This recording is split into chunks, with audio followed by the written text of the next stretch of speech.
Բարև ձեզ սիրելի հայրենակիցներ, սկսում ենք մեր հերթական հաղորդաշարը ու նաև ուզում եմ շնորհակալություն հայտնել իբրև մեկնարկ բոլորիդ աջակցության համար եւ խնդրում եմ, որպեսզի դուք շարունակեք նույնքան ջանասիրությամբ աջակցել մեր գործունեությանը, Հայաստանի Շնորհապետական Կուսակցությանը եւ The Armenian Nexus ալիքի գոյությանը։ Դուք QR կոդերը ձեր էկրաններին տեսնում եք, յուրաքանչյուրի օժանդակությունը ծառայում է ի նպաստ մեր ընդհանուր գործին, որը մենք ամենօրյա ռեժիմով փորձում ենք առաջ մղել։ Եվ այսօրվա հանդիպման ընթացքում ես ուզում եմ խոսել կարևոր հարցերի շուրջ, որոնք հրատապ են, ընդ որում սկսել ուզում եմ համատարած հայտարարագրման օրենքի հետ կապված, որ շուտով արդեն ամբողջ մեր ազգաբնակչությամբ այդ խնդրին բախվելու ենք, եւ այսպիսի մի բան եմ ուզում ասել, նաեւ հուշելու կարգով, անշուշտ հայտարարագրման պրոցեդուրան դա բնականon պրոցեդուրա է, գործընթաց է, որը որ զարգացած երկրներում ընդունված է եւ բոլոր այն հանրությունները, որոնք տնտեսական արդարության մթնոլորտում են բնակվում եւ գործում, թափանցիկ են պահում իրենց ելքերն ու մուտքերը եւ իրենց ունեցվածքի ամբողջ խճանկարը, այսպես կարելի է ձևակերպել։ Բայց Հայաստանի Հանրապետությունում կա սպეციფიկ մի առանձնահատկություն, որը չեմ կարծում, որ հաշվի է առնված։ Որն է այդ առանձնահատկությունը։ Առաջինը, որ Հայաստանի Հանրապետության քաղաքհանրությունը անմիջապես ժառանգորդն է կոմունիստական անցյալի, խորհրդային անցյալի, այսինքն կոմունիստական կարգերը, որոնք որ արժեքաբանական այլ իրողություն էին, շրջաբերաբար այլ սպეციფիկաներով իրականություն են ստեղծում ներկա իրողություններում։ Ինչու՞։ Որովհետև նախ կապիտալի ամնիստիա Հայաստանի Հանրապետությունում չի իրականացել։ Երկրորդը, համապետական ունեցվածքի մասնավորեցման հիմնախնդիրները անարդարության շղարշ ունեն ներկայիս Հայաստանի Հանրապետության քաղաքհանրության շրջանակում։ Այսինքն մասնավոր սեփականության եւ ունեցվածքի ոչ պատշաճ բաժանումը, պետական ունեցվածքի բաժանումը անարդարության մթնոլորտ է ձևավորել հայկական հանրությունում։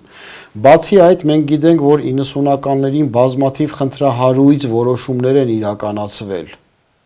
այդ թվում նաև մասնավորեցման առումով, այդ թվում նաև հողային ռեֆորմների առումով եւ այլն եւ այլն։ Այս առանցքային հարցերի չհանգուցալուծված իրողություններում, երբ որ մենք մարդկանց պարտադրում ենք համատարած հայտարարագրում, դրանք բազմաթիվ անարդարությունների հիմքեր են հանդիսանալու, որտեղ մարդիկ չեն կարողանալու կամ հիմնավորել իրենց ունեցվածքի ծագման աղբյուրը, այսպես ասած, կամ որոշակի պարագայում իրենց իրավունքները նսեմացած եւ ոտնահարված են համարելու։ Առավել եւս, որ Հայաստանի Հանրապետության ազգաբնակչության զգալի հատվածը հատուկ տեխնոլոգիաներից օգտվելու տարական կանոններ գուցե եւ չի կարող կիրառել, որովհետեւ թեպետ մենք գիտենք, որ պետական կառույցները ավտոմատացված կարգով օժանդակիչ որոշակի գործառույթներ փորձելու են իրենց վրա վերցնել, բայց արդյոք պետական կառավարման համակարգում եւ պետական կառույցների տիրապետած տեղեկատվության մեջ ամբողջ սպեկտրի ունեցվածքի բազան կա այս կամ այն քաղաքացու, որը որ ենթադրվում է, որ պետք է լինի։ Մի խոսքով, իմ գնահատմամբ նմանատիպ կարևորագույն քայլերից առաջ նախապատրաստական աշխատանք պետք է տարվեր, որը 1 տարվա կամ 5 տարվա կտրվածքով անհնարին կլիներ անել։ Այս տարիների ընթացքում պետք է հնարավորություն ստեղծվեր, որպեսզի մարդիկ իրենց մասնավոր սեփականության վերաբերյալ անարդարության զգացմունքներ չունենան։ Որովհետև մենք գիտենք, որ խորհրդային միության ժամանակահատվածում բիզնեսով զբաղվելը քրեականացված էր սպեկուլյացիա, կոչված այդ գործընթացը քրեականացված էր եւ մասնավոր սեփականության առումով բավականաչափ սահմանափակումներ կային, ինչը որ 90-ականներին շրջաբերաբար փոխվեց, այսինքն կոմունիստական հասարակարգը, հասարակությունը տեղափոխվեց վայրի կապիտալիզմի մեջ, իր բոլոր արատավոր դրսևորումներով հանդերձ։ Երկրորդը բժշկական ապահովագրությունն է։ Իմ կարծիքով այս գործընթացն էլ հույժ կարևոր է եւ բոլոր զարգացած երկրներում հավուր պատշաճի կանոնակարգված են։ Թեպետ եւ մենք գիտենք, որ պետական կառույցներում աշխատող անձիկ ամենամյա բուժ զննություն իրականացնելիս ինչպիսի խնդիրների են բախվում բուժ հաստատություններում, որովհետեւ այս հիմնախնդրի մասսայականացման պարագայում մենք լոգիստիկ եւ ենթակառուցվածքային բազմաթիվ խնդիրներ ենք ունենալու։ Առաջին հերթին բուժ հաստատությունների սպասարկման հնարավորությունների մասով եւ բուժ անձնակազմի հնարավորությունների մասով։ Տեսնենք բուժ ապահովագրման, այս բժշկական ապահովագրման մասով որքանով հնարավոր կլինի գրաֆիկների ճշգրիտ պահպանությունը իրականացնել եւ լոգիստիկան իրականացնել։ Այս մասով շատ ասելիք չունեմ, որովհետեւ հիմնականում սա կազմակերպական եւ կառավարչական հմտություններով պայմանավորված գործառույթ է, որ եթե կարողանան ճիշտ կազմակերպել, հրաշալի կլինի։ Մյուս կարևոր հիմնահարցը պաշտպանական անվտանգային մեր քաղաքականության մասով է։ Մենք տեսնում ենք, որ աշխարհաքաղաքական գործընթացներում բավականաչափ նուրբ այցելություններ եւ հանդիպումներ են տեղի ունենում, այդ թվում նաեւ վերջերս մենք տեսանք, թե ինչպես է Դոնալդ Թրամփը հանդիպում Չինաստանի նախագահ Սի Ցզինպինի հետ եւ Սի Ցզինպինը ուղղակիորեն խնդրում է, որպեսզի Միացյալ Նահանգները շարունակի հանձնառու մնալ եւ պահպանի իր արժեվ ստանձնած այն պարտականությունները միջուկային սպառազինության չտարածման առումով։ Եվ եվրոպական երկրների եւ համաեվրոպական անվտանգային համակարգի գործարկման եւ ուկրաինական ռազմաճակատի գործընթացները մեզ հստակ հուշում են, որ աշխարհը ամենևին էլ կանգնած չի խաղաղության օրակարգի շուրջ։ Կոնֆլիկտոգեն իրավիճակը եւ օրեցօր լարվող եւ պայթյունավտանգ իրողությունների առաջ կանգնած աշխարհը հնարավորություն չի տալիս մեզ, որպեսզի մենք կրճատենք ռազմական ծախսերը կամ կրճատենք զինված ուժերի անձնակազմի թվաքանակը։ Կոնկրետ Հայաստանի շնորհապետական կուսակցությունը ողջունում է ժամկետային զինծառայության ժամկետների կրճատումը, բայց դա պետք է չազդի թվաքանակի վրա։ Այսինքն մենք գտնում ենք, որ Հայաստանի Հանրապետության զինված ուժերի թվաքանակը առնվազն 80-ից 100,000 անձնակազմի շրջանակում պետք է լինի, որտեղ ակտիվ ռեզերվը պետք է լինի 250,000։ Այնուամենայնիվ, եթե մենք զանգվածային եւ համատարած զորակոչային ռեժիմ ենք կարողանում սահմանել, կարող ենք անգամ մարդկանց ծառայության ժամկետը նվազեցնել մինչև 1 տարի։ Եվ այս առումով գրեթե բավարար եւ բավական կհամարվեր, եթե ենթադրենք 3 ամիս անցնեին ուսումնամարզական վարժանքներ, այդ ուչեպկա կոչեցյալը, այնուհետև մոտավորապես 7 ամիս անցնեին մարտական հերթապահության եւ դաշտային պատրաստության ժամանակահատված։ 1 տարին գրեթե բավարար կլիներ առավել եւս տեխնոլոգիաների եւ տեղեկատվության այս դարաշրջանում, որպեսզի կարողանանք մենք ցանկացած նորակոչիկից ստանալ մարտնչող միավոր, մարտիկ զինծառայող։ Եվ այս առումով հնարավորություն կստեղծվեր ժամանակի ավելի ռացիոնալ օգտագործման համար, որի շնորհիվ մենք կկարողանայինք զինվորի մոտ զարգացնել մեխանիկական գործողությունները հավուր պատշաճի իրականացնելու հմտություններ, որտեղ զինծառայությունը առավել եւս մարտավարական օղակի զինվորականների համար առավելապես մեխանիկական գործողությունների հմտանալու արվեստն է, որպեսզի նա կարողանա գործարկել իրեն ամրակցված սպառազինությունը եւ մարտավարական օղակին հատուկ հմտություններ եւ ֆիզ պատրաստություն ունենա։ Բայց մենք գիտենք, որ զինված ուժերը 21-րդ դարում երկու ոճի են տարանջատված։ Առաջին ոճը դա զանգվածային զինված ուժերն են, որտեղ գրեթե զորահավաքային ներուժը համալրվում է հումանիտար քաղաքահանդրության հնարավորություններով, այսպես ասած, պարտադիր զինվորական ծառայություն հասկացություն գոյություն ունի։ Երկրորդ տարատեսակը պրոֆեսիոնալ զինված ուժերն են, որտեղ զինվոր լինելը եւ զինծառայող լինելը առաջին հերթին մասնագիտություն է իրենից ենթադրում եւ աշխատավարձի դիմաց մարդիկ աշխատում են, այդ աշխատանքը կատարում են, այսինքն քաղաքացիական հավելյալ պարտավորություն չկա քաղաքացիների մոտ իրենց պարտքը կատարելու հայրենիքի առաջ ժամկետային զինծառայություն իրականացնելով։ Բայց կա նաև երկրորդ տարատեսակը, որը ամենատրամաբանականն է ըստ իս, դա զուգամիտված, կոնվերգենտ բանակի տարատեսակն է, որտեղ ամփոփված է թե ժամկետային զինծառայության իրականացումը, թե պրոֆեսիոնալ զինծառայության մեթոդների կիրառումը։ Այսինքն, եթե Հայաստանի Հանրապետությունում կարողանանք կառուցակարգել զինված ուժերի այնպիսի տարատեսակ, որտեղ կան վարձու աշխատող, սահմանապահ ստորաբաժանումներ եւ ինստրուկտորների դասակարգ, որպեսզի կարողանան մոբ ռեզերվին, մոբիլիզացիոն ռեզերվին, զորահավաքային ռեզերվին կրթեն եւ կարողանան մարզական, ռազմամարզական գործառույթներ իրականացնեն։ Եվ դրան զուգահեռ Հայաստանի Հանրապետության զորակոչի ենթակա զորակոչային ռեսուրսի հնարավորությունների կիրարկումը մեկ տարվա շրջանակում, ապա մենք կկարողանանք ապահովել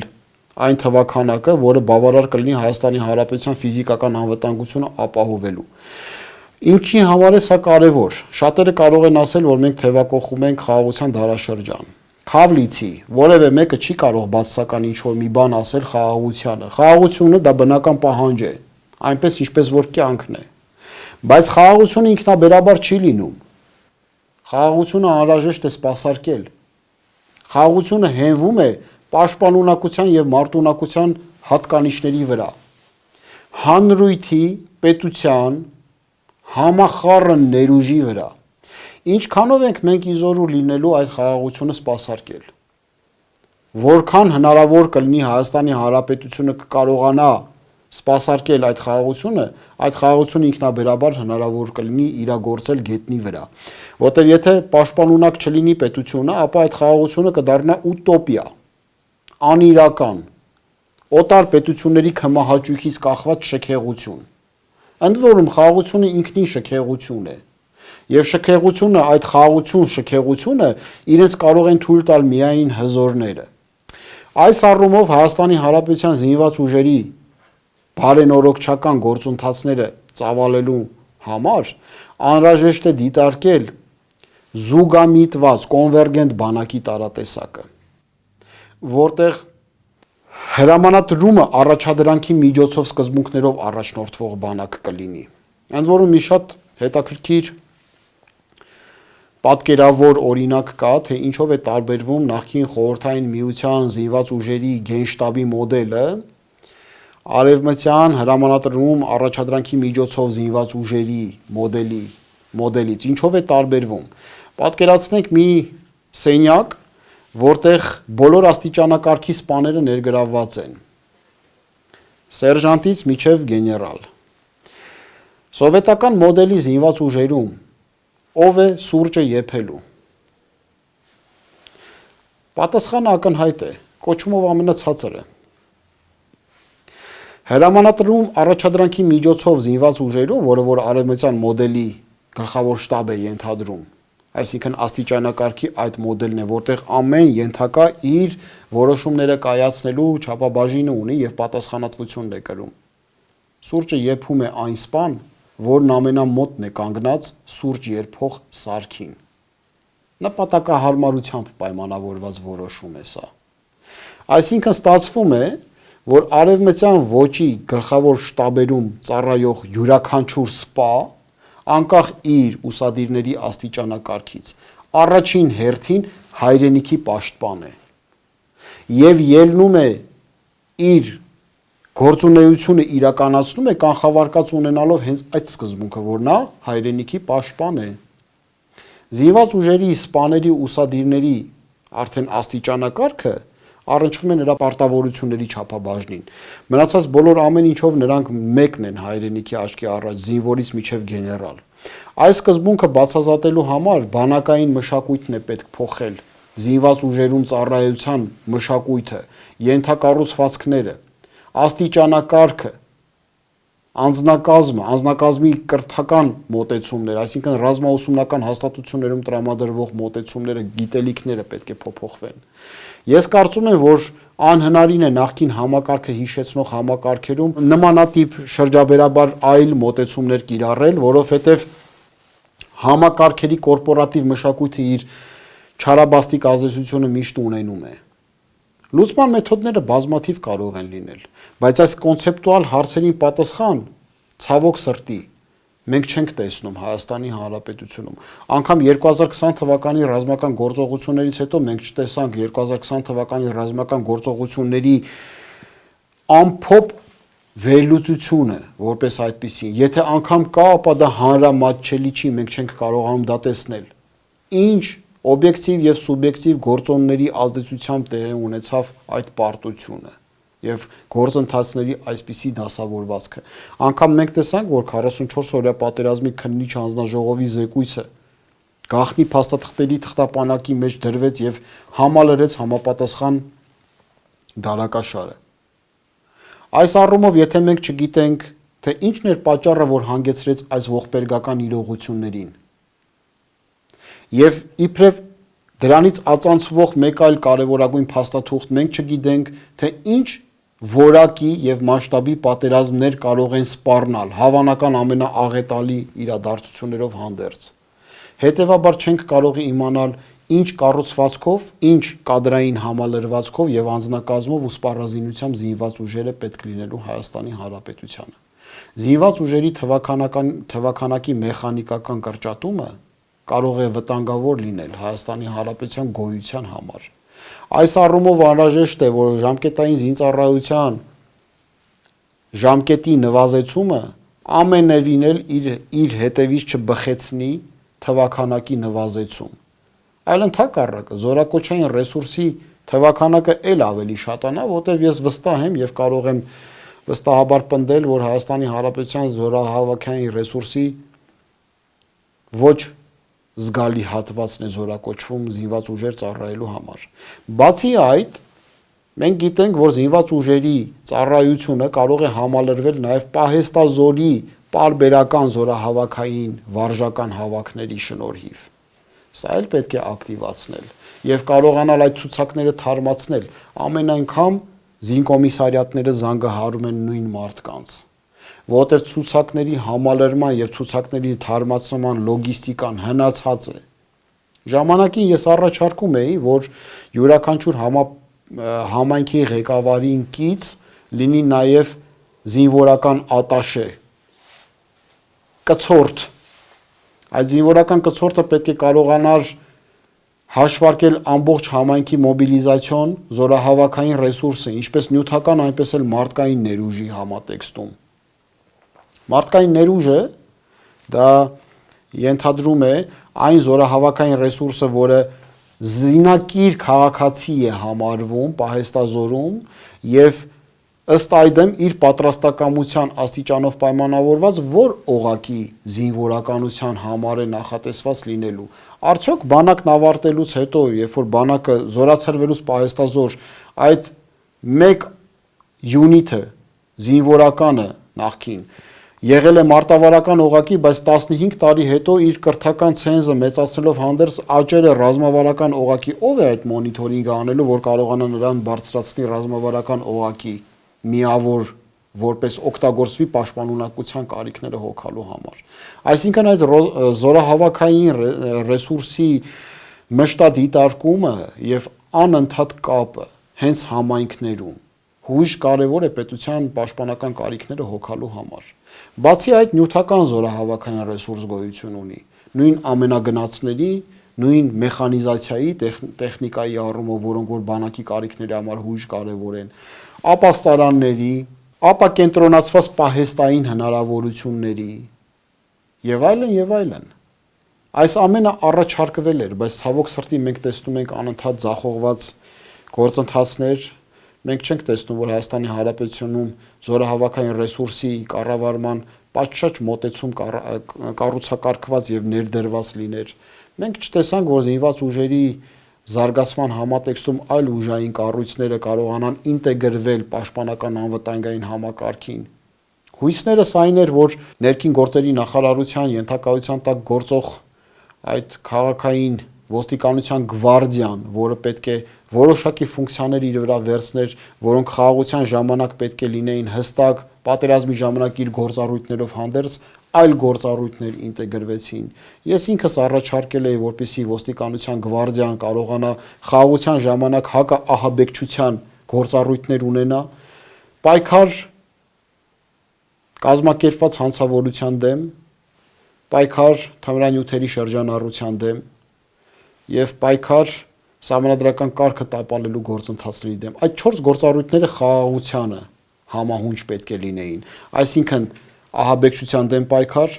թմրանյութերի ապօրինի շրջանառություն, կազմակերպված հանցավորության դեմ պայքար եւ սահմանադրական կարգը տապալելու գործընթացները խափանելու գործառույթներ, 4-ը գործառույթ խաղաղության համար։ Պատերազմի ժամանակահատվածում նույն ոստիկանության գվարդիան քաղաքային մարդ մղելու հնարավորություններ պետք է ունենար։ Քաղաքային մարդ մղելը դրանք այլ տրամաբանությամբ ռազմական գործողություններ են, բայց արի ու տես այս գործառույթներից անդին այլ գործառույթներ տրվեցին, որ նսեմացվի նոր ձևավորվող կառույցի ամբողջ ոգին եւ ուժը, որը որ կարող էր լինել։ Դարձան արդեն պահակազորային գործառույթներ իրականացնող, հատուկ պաշտպանվող օբյեկտների պահպանություն իրականացնող ինչ որ մի կառույց։ Ինչևից է, այս ցավալի մոտեցումներն են, որ մենք ամենօրյա ռեժիմով մշտադիտարկում ենք եւ բացթողումները տեսնում ենք, բայց արի ու տես, որ մենք միայն մերկապարանոց քննադատություններով հանդես չենք գալիս, հարգելի քաղաքացիներ, այլ ներկայացնում ենք նաեւ այլընտրանք, ներկայացնում ենք մոտեցումներ, որոնք որ կիրառելի են պետության համար, որտեղ Հայաստանի Հանրապետությունը բոլորինս է։ Մեկ այլ ֆենոմենի մասին էլ եմ ուզում ձեզ հետ զրուցել, որից հետո կարող ենք ամփոփել այսօրվա մեր եթերը։ Ինձ համար խիստ մտահոգիչ է համատարած կրավորական կեցվածքը։ Երբ որ ներհանրային իրողություններում շոշափում ենք անտարբերության մեծ մթնոլորտ։ Իհարկե ես դրա հիմքերը հասկանում եմ, որ համատարած կրավորական կեցվածքի գլխավոր պայմանն այն է, որ հանրությունը ստրեսի մեջ է։ Այդ սթրեսային իրավիճակը դրդում է մարդկանց ընկճախտից փախուստ գործելու համար մարդիկ կտրվում են իրականությունից։ Եվ այդ իրականությունից կտրվելը սնուցվում է նաև Հայաստանի Հանրապետության դեմ իրականացվող հոգեբանական գրոհի, պատումների, պատերազմի եւ ապատեղեկատվության միջավայրում, դրան զուգահեռ նաև իշխանությունների կողմից ձևավորված կեղծ օրակարգերի միջոցով։ Սիրելիներ, մենք պարբերաբար սնվում ենք կեղծ օրակարգերով։ Այս առումով ես հորդորում եմ բոլորիդ, որպեսզի մենք կարողանանք հստակ մեր հիմնախնդիրները դասակարգենք ըստ աստիճանակարգի։ Առաջի տեղում անվտանգային հարցերն են, պահանջեք ներկայիս քաղաքական ուժից, որպեսզի կարողանան պատասխանել, արդյոք Հայաստանի Հանրապետությունում անվտանգային հարցերը պատշաճ են իրականացվում։ Անվտանգային հարցերի կարևորագույն չափաբաժինը դաշնակիցների համատեքստում քաղաքականության իրականացումն է։ Սա այն չար չրկված ռազմավարական շրջադարձ կոչեցյալն է, որը չի արվում ոչ մի կերպ եւ որևէ ձևով հնարավորություն չի ստեղծում, որպեսզի Հայաստանի Հանրապետությունը ռեալ դաշնակցային հարաբերություններ ունենա, ենթադրենք Ֆրանսիայի հետ։ Երկրորդ, զինված ուժերի բարեփոխումները, որը քիչ առաջ ես կետ առ կետ անդրադարձա մասամբ։ Երրորդ, տնտեսական բարիքի արարման հնարավորությունները։ Արդյոք շուկայում եւ խանութներում մեզ ձեռք են տալիս նվազագույն սպառման զամբյուղի ապրանքների գնացուցակը։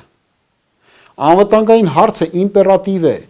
Պետք չի տոգորվել հոգևոր աշխարհում տեղի ունեցող իրողություններին, դոգմատիկ սկզբունքներին, բամբասանքներին, մարդկանց անձնական կյանքը քիթը մտցնելու արատավոր պրակտիկային։ Երկրորդ տեղում է կյանքի որակը։ Կյանքի որակը, մարդկանց բարեկեցության մակարդակը, էկոլոգիական իրավիճակը, ինչ օդ ենք շնչում բոլորս, ինչ սննդամթերք ենք մենք սպառում։ Եվ երրորդ կարևորագույն հանգամանքը համահայկական նպատակները։ Արդյոք մենք կարողանում ենք Սփյուռքի հետ ներդաշնակված գործել։ Արդյոք մեզ չեն փորձում պառակտել, ստեղծելով մի կեղծ իրավիճակ, որ հայությունը տարատեսակ շերտավորումներ ունի։ Չորրորդ կարևորագույն հանգամանքը հեղինակությունների բացակայությունն է։ Հեղինակություններ թե տեղեկատվության առումով, թե անհատների առումով։ Ես նշեցի 4 սկզբունք՝ անվտանգություն, կյանքի որակ, Հայաստան-Սփյուռք կապեր, հեղինակությունների ինստիտուտ։ Առաջնորդվեք այդ 4 մեխանիզմով, ցանկացած տեղեկատվություն, որը որ դուք կընթերցեք, որը դուրս կլինի անվտանգության հարցերից, կյանքի որակից, Հայաստան-Սփյուռք կապից եւ հեղինակությունների կառուցակարգից, աստիճանակարգից, իմացեք, որ ձեզ շեղում են եւ մանիպուլատիվ սկզբունքներով թող չկապեն դոգմատիկ սկզբունքները, ենթադրենք անվտանգության հետ։ Իհարկե հույժ կարևոր է մեզ համար, որ մեր կրոնական ազգային ինստիտուտը հավուր պատշաճի գործի եւ այնտեղ ներգրավված լինեն ազգային մտածելակերպով եւ ժուճկալ ճիշտ հոգեվորականի կյանքով ապրող հոգեվորականներ։ Բայց այսօրեական իրողություններում մեզ պետք է հուզի 4 կարևորագույն հիմնախնդիր. անվտանգություն, կյանքի որակ, Հայաստան-Սփյուռք հարաբերություններ, հեղինակությունների ինստիտուտ։ Այսքանով ուզում եմ սահմանափակվել, հարգելիներ, մնացեք բարյավ, իմացեք, որ հուսալքությունը չարից է, ոչինչ կորսված չէ, ամեն ինչ հնարավոր է շտկել, եթե կա նպատակամետ աշխատանք, որովհետև գործը ծնում է ուժ, իսկ ուժը իրավունք։